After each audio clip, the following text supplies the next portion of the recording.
നമസ്കാരം. ഫണ്ട് 360 പുതിയൊരു അധ്യായത്തിലേക്ക് സ്വാഗതം. നമ്മുടെ ഇന്നത്തെ വിഷയം ഇക്വിറ്റി സ്ട്രിപ്പിംഗ് ആണ്.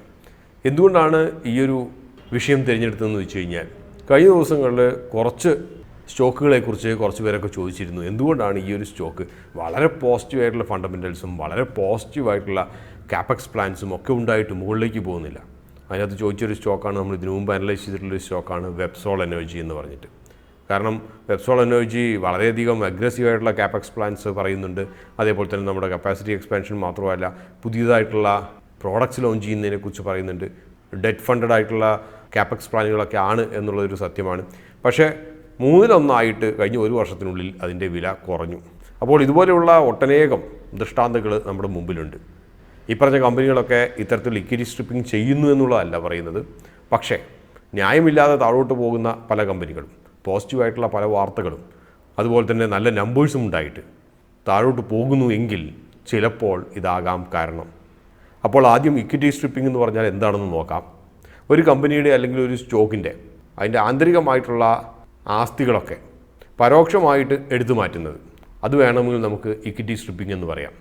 ഉദാഹരണമായിട്ട് 100 രൂപ ആസ്തിയുള്ള ഒരു കമ്പനി, ആ 100 രൂപ ആസ്തി ഉണ്ട് എന്ന പേരിൽ സ്റ്റോക്ക് മാർക്കറ്റിൽ ട്രേഡ് ചെയ്യുന്ന ഒരു കമ്പനി, ഇതിൻ്റെ 90% ഓഹരികളും പ്രൊമോട്ടറുടെ കയ്യിലാണ്. അദ്ദേഹം പല പല വാർത്തകളും രചിച്ച് 100 രൂപ ആസ്തിയുള്ള കമ്പനിയുടെ വില വളരെയധികം കൂട്ടി കൊണ്ടുപോകുന്നു. അതിനുശേഷം കമ്പനിയുടെ തന്നെ ആസ്തികൾ അദ്ദേഹം എടുത്ത് പണയം വെക്കുന്നു, പുതിയ കാപ്പക്സ് പ്ലാൻസിന് വേണ്ടിയിട്ടൊക്കെയാണ് എന്ന് പറഞ്ഞിട്ട്. ഇത്തരത്തിൽ ലഭിക്കുന്ന പണം അദ്ദേഹം സ്വന്തക്കാരുടെയോ ബന്ധുക്കാർക്കോ ഒക്കെ വർക്ക് ഓർഡർ ആണെന്നോ കൺസൾട്ടൻസി ഫീ ആണെന്നൊക്കെ പറഞ്ഞു കൊടുത്ത് ഫീസായിട്ടും ഒക്കെ കൊടുത്ത് തീർക്കുന്നു. പക്ഷേ അതിൻ്റെ ഗുണം കമ്പനിക്കൊന്നും ലഭിക്കുന്നുമില്ല. റിലേറ്റഡ് പാർട്ടി ട്രാൻസാക്ഷനൊക്കെ വഴി ഇത്തരത്തിൽ കൊടുത്തേക്കാം.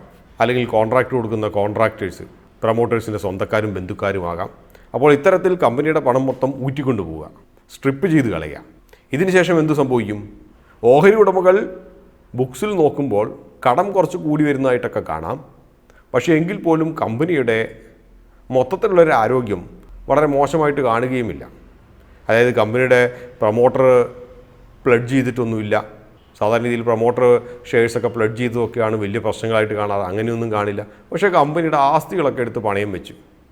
അവസാനം കമ്പനി കടക്കണിയിലായിട്ട് ലിക്വിഡൈസ് ചെയ്യേണ്ടതായിട്ട് വരുമ്പോൾ അപ്പോൾ മാത്രമാണ് മനസ്സിലാകുക കമ്പനിയുടെ ഉള്ളു പൊള്ളയായിരുന്നു എന്ന കാര്യം. പക്ഷേ പലപ്പോഴും വലിയ നിക്ഷേപകർ യഥാർത്ഥത്തിൽ അവർ വലിയ നിക്ഷേപങ്ങൾ നടത്തുന്നതിന് മുമ്പ് തന്നെ കമ്പനിയുടെ പ്ലാന്റും മെഷീനറിയും മൊത്തത്തിലുള്ള കമ്പനിയുടെ ഡൈനമിക്സും ഒക്കെ നേരിട്ട് പരിശോധിക്കുകയൊക്കെ ചെയ്യുന്നൊരു പതിവുണ്ട്. അതുകൊണ്ട് തന്നെയാണ് ചിലപ്പോൾ ഇത്തരത്തിൽ കഥകൾ കൊണ്ട് മെനഞ്ഞെടുത്ത പല കമ്പനികളും പല സ്റ്റോക്കുകളും, യൂട്യൂബേഴ്സൊക്കെ പറയുന്ന കുറേ കഥകളൊക്കെ ഉണ്ടാകാം. അങ്ങനെയൊക്കെ കഥകളൊക്കെ നല്ലതായിട്ടും പോസിറ്റീവായിട്ട് ഇരിക്കുന്നുണ്ടെങ്കിൽ കൂടിയും അവയിൽ വലിയ വലിയ നിക്ഷേപകർ പലപ്പോഴും നിക്ഷേപിക്കാത്തത്. സത്യം കമ്പ്യൂട്ടേഴ്സിൻ്റെയും DHFLൻ്റെയും കിങ്ഫിഷറിൻ്റെയും ഇപ്പോൾ ബൈജുവിൻ്റെയും ഒക്കെ ഏകദേശം കഥകൾ ഇതൊക്കെ തന്നെയാണ് പറയുന്നത്. സത്യം കമ്പ്യൂട്ടേഴ്സിൻ്റെ അകത്ത് രാമലിംഗ രാജു ഏകദേശം 6000 ഫേക്ക് ഇൻവോയ്സസ് ഒക്കെ ഉണ്ടാക്കിയിട്ട് ഗോസ്റ്റ് എംപ്ലോയീസ്, ഇല്ലാത്ത എംപ്ലോയീസിൻ്റെ പേരിൽ ശമ്പളം കൊടുക്കുകയും ചിലവുകൾ കൊടുക്കുകയും ചെയ്ത് പണം പുറത്തേക്ക് ഒഴുകി.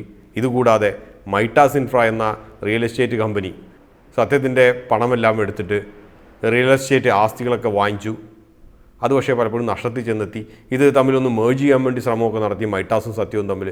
പക്ഷേ അത് നടക്കാണ്ട് വന്നപ്പോഴാണ് അദ്ദേഹം തുറന്നു സമ്മതിച്ചത് ഇവിടെ ഒരു വലിയ ഫ്രോഡ് നടന്നു എന്നുള്ളത്. DHFLൻ്റെയും കഥകൾ വിഭിന്നമല്ല.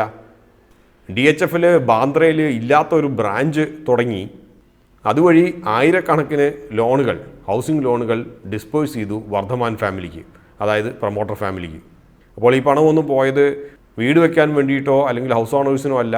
പക്ഷേ അതിനു പകരം ഇവരുടെ തന്നെ പ്രൈവറ്റ് ഇൻട്രസ്റ്റിനൊക്കെ വേണ്ടിയിട്ടാണ് പണം പോയത്.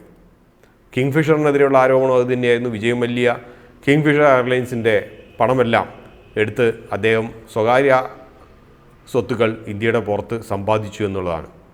ബൈജൂസിനെതിരെ നിക്ഷേപകരും ഇപ്പോൾ ആരോപിക്കുന്നത് ഇതൊക്കെ തന്നെയാണ്.